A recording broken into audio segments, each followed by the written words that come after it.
Another day and fewer parts on the car. A busy one today. I've been here for about 7 hours. And we got this stuff off, in addition to a lot of other stuff. What's that? Bank 2 exhaust manifolds are out. Steering gearbox, that was about 3 hours to take that out. And then the DSC pre-charge pump was like 15 minutes. But the steering gearbox has 2 power steering lines that go into it, and I don't know what the kind of bolts are called. They're the kind that I don't even know what they're called. I really have no idea what they're called. You unscrew them and then they start leaking, and they're like in line with the... Nate, you're already typing a comment telling me what they're called. They're those, and they're horrible. And they go right into the subframe here, so it's about 2 hours to get those 2 bolts unthreaded, but it sure leaves a lot of room up in here, especially with the exhaust manifolds off. The other side, not so much. The starter is in the way and really prevents... I got like 4 of the manifold bolts out. I'm probably going to kick myself when I drop the engine. It's going to be like really easy to take the manifolds off, and why I spent an hour today doing it, I'm not really sure. Maybe it will simplify engine removal, I don't know.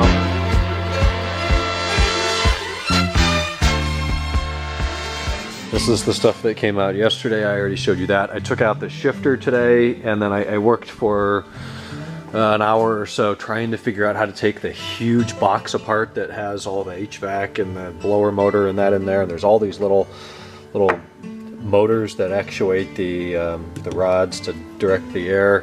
And I got this top cover off, and I cannot figure out how the rest of it comes off. I've taken out every single fastener I can see, and it's still really tight. So I don't know what's up with that. My back really hurts, so I need to get out of here and go home and shower. Pulled out the steering linkage today. I still can't get the rest of the column out. I think that's just going to have to go with the car. It's like riveted into the chassis, so that's stuck.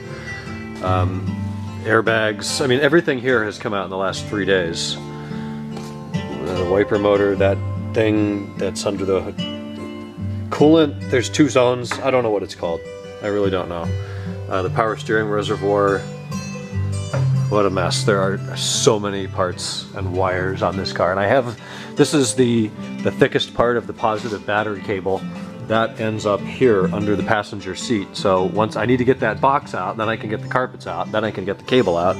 But I disconnected it from the starter, alternator, and positive terminal on the exhaust, on the intake manifold, or the valve cover. So it's coming. How was supper? Yummy. It's chilly out here. We went to Casa Guadalajara in Old Town, and it was scrumptious.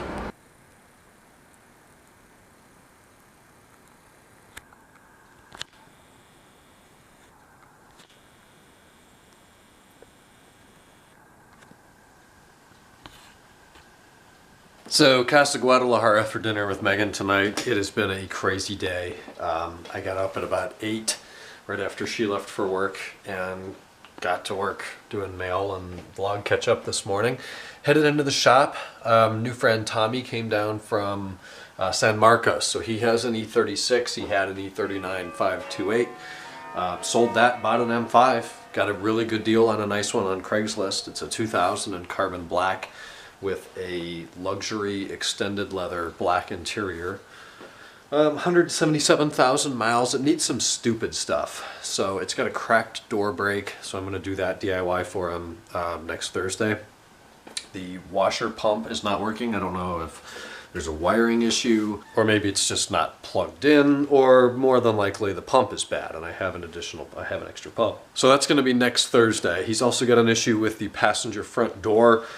The handle's really loose inside, and you like have to hold the handle in place and then really pull the handle to get it to open. So there's probably a stretched out cable or something. I don't know a lot about that yet, but I can probably fix it if I tear it open and see what's not right. And then I just got to work on disassembly today. The exhaust, one of the exhaust manifolds, the steering gearbox. I showed you up at the shop what I did today, and a bunch of stuff inside. I'm down to the firewall on the front passenger side. So I took out the fuse box that's just down on the ground and a mess of wires. And then I took out the little, if you have an E39 and you've messed around in there, you know. It's kind of a yellowed white plastic frame that a whole bunch of relays and fuses and the headlight level module, the general module 3, and there's a third module in there, I don't know what it is. All that stuff sits up in there against the firewall behind and under where the glove box would normally be. I totally disassembled all of that. It all came apart really well. I actually don't know what some of those modules are. Like there's an LWR, is that the headlight leveling module? It's just a module that's responsible for interpreting the data from the level sensors on the control arms and the suspension, and then adjusting the headlights accordingly. Why that couldn't be integrated into some other module, I don't know. They had to make a separate computer for that. I know this because mine was replaced on my M5 in like 2013 or something. It was not working at all. I couldn't figure out why the lights weren't working, and Dave Older BMW replaced it for me. And then put the connection in backwards, and it still didn't work, and I had to have him go and fix that. That's a mess from many, many years ago. But lots of stuff in there, that's all apart. I still can't figure out how to remove the entire box that all the baffles are in below the blower motor. I took out every fastener that I see that's in there, and the thing doesn't budge, so I don't get that. It's not glued either. And then the steering column is still an issue. I can't figure out why that won't come out. But I'll film some of that tomorrow. I've gotten through tonight's mail and spreadsheets and invoices, and I'm going to wrap up and get to bed here. So we'll talk tomorrow on Friday already. Good night.